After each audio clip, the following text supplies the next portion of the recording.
60കളിലും 70കളിലും ഒരുപാട് എക്സ്പ്ലോയിറ്റിങ്ങും അതുപോലെ തന്നെ ഭയങ്കരമായിട്ട് അണ്ടർ പെയ്ഡ് ആയിട്ടുള്ള ഒരു മേഖലയായിരുന്നു ചുമട്ടുതൊഴിലാളികളുടെ. അതിനെതിരെ ആയിരുന്നു കേരളത്തിൽ 1978 Kerala head load workers act നിലവിൽ വരുന്നത്.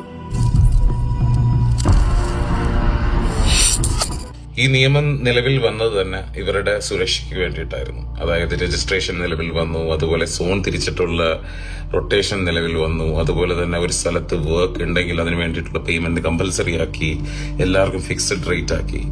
ഇവരുടെ സുരക്ഷയ്ക്ക് വന്ന ഒരു നിയമം പക്ഷേ നിലവിൽ ഇവരുടെ അധികാരമായി മാറിക്കൊണ്ടിരിക്കുന്ന കാഴ്ചയാണ് നമ്മൾ കാണുന്നത്.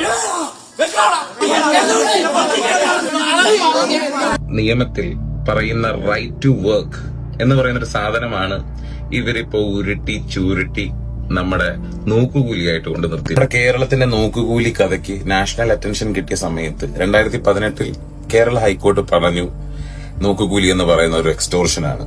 സുപ്രീം കോടതിയും ബാക്ക് ചെയ്തായിരുന്നു ആ സമയത്ത്.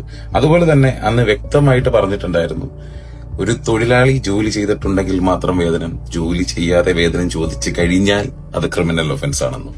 ഈ വീഡിയോ പൊളിറ്റിക്കലോ അതോ വർക്കേഴ്സിനെതിരായിട്ടുള്ള ഒരു വീഡിയോ അല്ല, ഇത് ലോജിക്കലാണ്.